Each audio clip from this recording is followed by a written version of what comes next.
Hi everyone! Welcome back to my channel. In today's video, I'll be showing you some tips on how to be a better builder in Bloxburg. Let's get started! Number 1. Materials and colors. My first tip is to not use neon colors, unless you're making a party.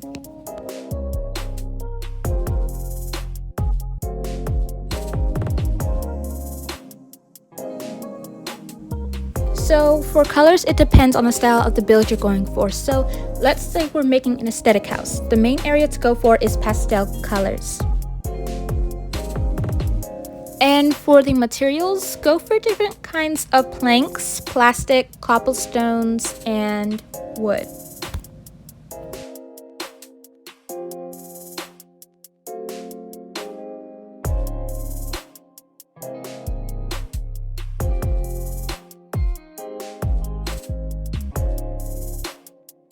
Number 2 is wall trim. I like to use different types of wall trim on different builds. For example, for modern, I go for this. And for gothic, I'd go for shorter wall trims for like top and bottom, and then like the wood thing.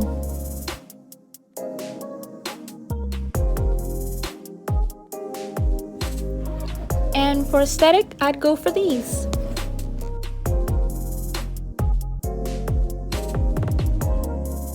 And for number 3, decoration. When decorating, you want to make sure that you don't do too much or too little.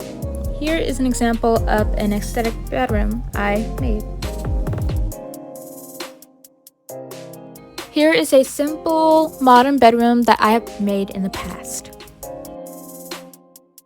I'm not the best at making anything gothic, but I just wanted to give you guys a little idea, if anything helps.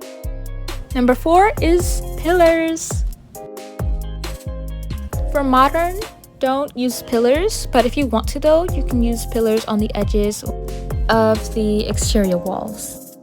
When coloring the pillar, I like to do institutional white, smooth plastic. For a lot of them, sometimes I use a bit of a darker color, but you can use whatever you want. But it really depends on the kind of build you're going for though.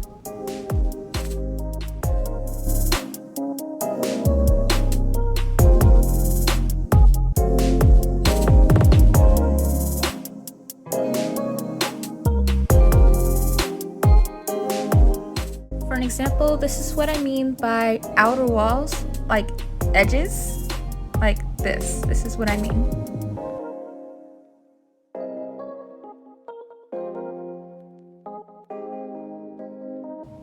I just suggest not putting them in the inner sides of the walls, because then it reminds me of an aesthetic kind of house. And if you put it like everywhere on the walls, like the edges, the inners, then it doesn't really look modern to me. Another thing that you can do with pillars is creating a design, like this kitchen here. For an example, I didn't do much to the kitchen because I just wanted to show you guys the example. You can do even have glass there and make it look kind of there, or have a glass door that's revolting around. It just sounds a whole lot better in my head, but you can move them around and make them however you want, and it can really make the build look better. For this kind of pillar placement, you can use this for gothic, aesthetic, very classic, and cabin types of builds. And yeah.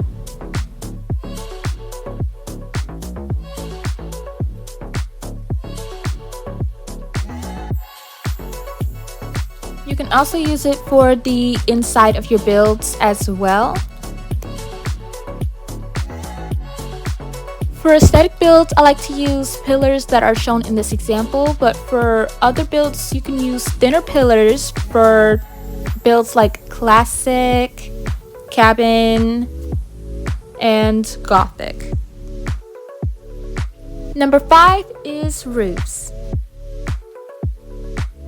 A tip that I have for you is putting manual placement on when you're making roofs. If you just put it on automatic placement and you just, do it for the whole roof, majority of the time it's going to look very odd.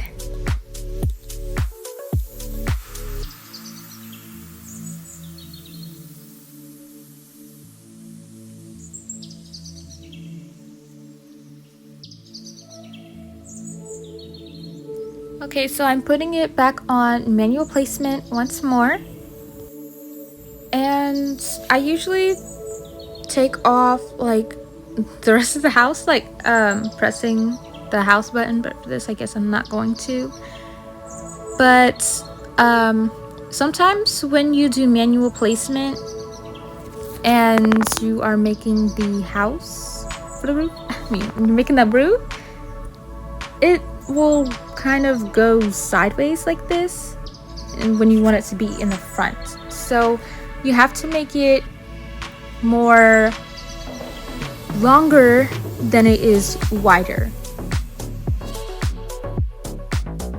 An example of this is making a 6 for like the length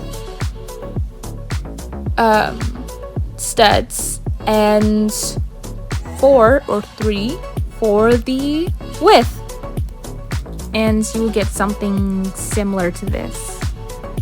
Also, another thing, before you click the check for your house, make sure that you kind of resize it.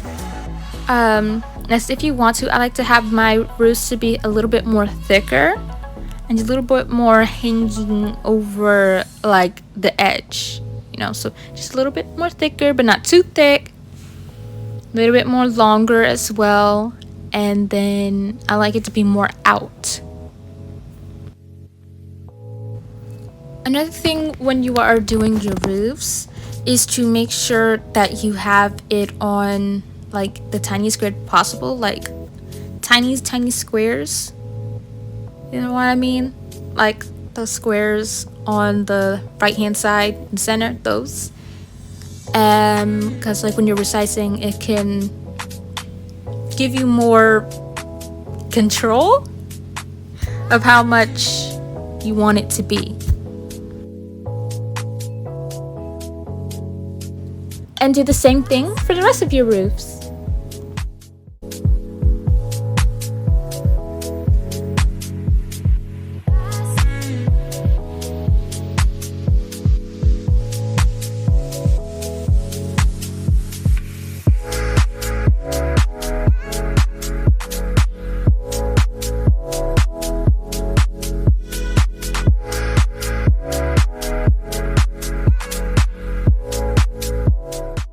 I actually made a mistake here for that little part for the roof.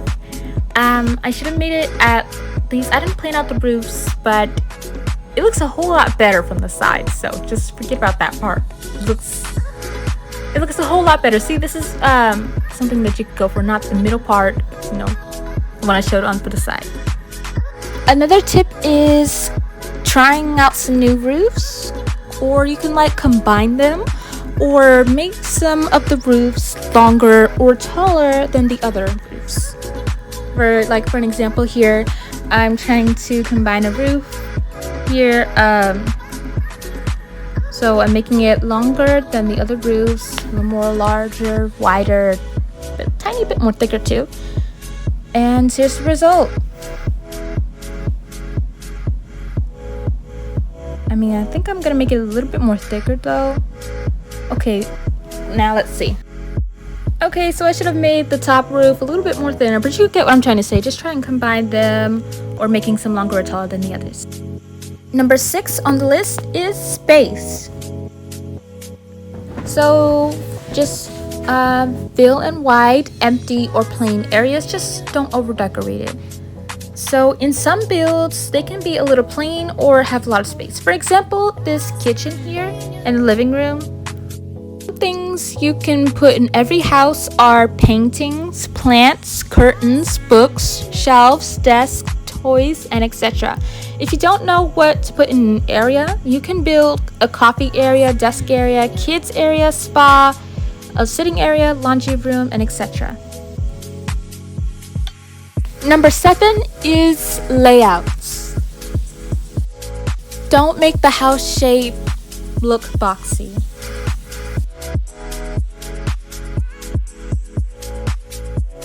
Instead, you can plan out what you want to build using a plain short fence. I like to use these. They really help me in a lot of my builds. So just start out with a line, and then just you can start planning out other things that you want. Like for example, here I put G for garage, so you can do the same thing as well for whatever you want to build. And yeah, and if you're making a house, consider how many bedrooms, bathrooms, or anything you want to have in your house, so you can plan them out and you don't have to get stuck in the process when you're building.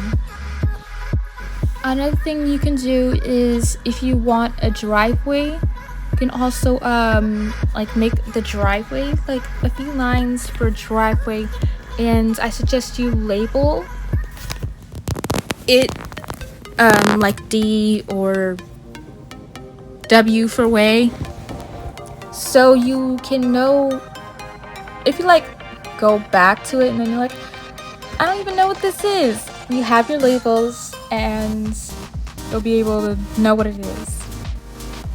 What I'm doing here is I'm trying to give you an example, like some ideas of also things you can include in your layout plan. So here, I don't know what that's gonna be. Probably like a washroom or something. I know washroom's so close to the house, or a mudroom. Over here, you can make you can make a dining area over there. Unique dining area, like this. Once you've made it, you can see how much space you're going to use. So pick out a nice dining table that you're going to use or in the future. Another thing you can do is make your walls on top of those lines. Some things that you can put for the first floor are a kitchen, living area, garage, and a dining area. For the second floor, you can make things as in a bedroom, bathroom, closet, and a balcony. Next on this list is windows. For the windows, they are so simple. If you are going for a modern look, use modern windows like the ones that I am putting on this wall in the video. You can use those windows, or just go to windows and type in modern and you'll have a whole bunch of different windows that you can choose from.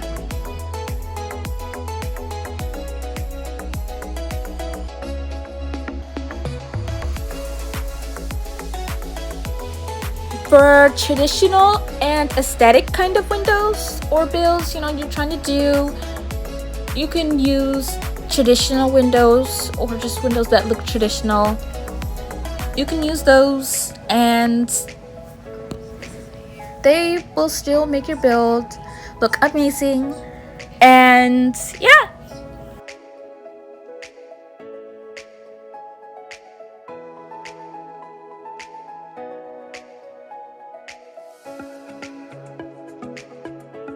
There are also some other modern windows that I have forgotten to mention in here. Even when you type in modern, they don't really show up.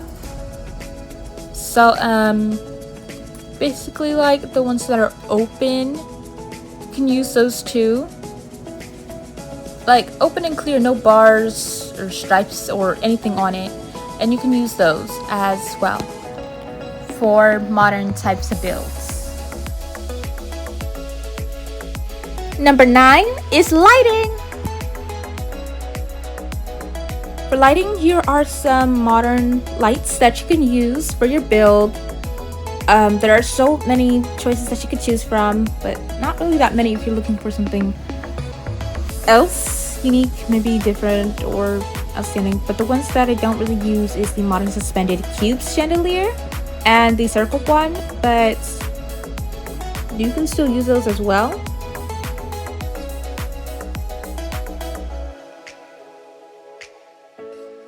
When you are coloring your lights, you can change the colors to more warm colors. Let's say like lily whites, linen, hurricane gray, or any kind of gray.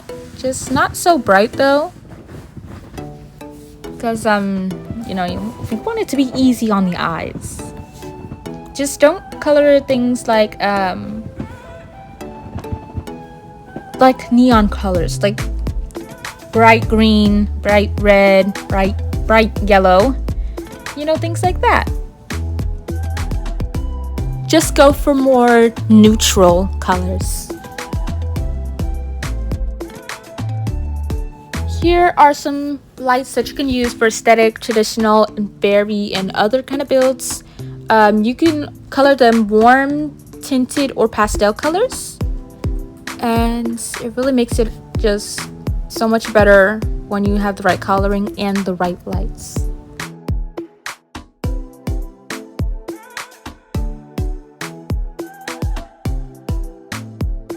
And finally, inspiration. When getting inspiration, you can go on YouTube and type in things like aesthetic house or aesthetic house in Bloxburg, and there are a lot of very pretty, helpful videos that you can find here, and they can give you some sort of idea of what you want to build. Or you can look up something like modern house in Bloxburg, and again you will see more modern houses like these ones. They're so pretty and very detailed. I'd love to build like that. But yeah, there are so many videos that can help you and give you some ideas, so you can use inspiration to help you. Or, you know, if you're looking for fairy or cottage or something, just type it in and you can find it. Also, you can find more inspiration not only on YouTube, but you can go on other social media platforms, or you can look it up on Google, and there are so many more choices that you can have. And yeah, I hope you find these very helpful. That's all for today's video. If you like this video and want to see more videos like this, then you may subscribe if you want to. Thanks so much for watching. Bye!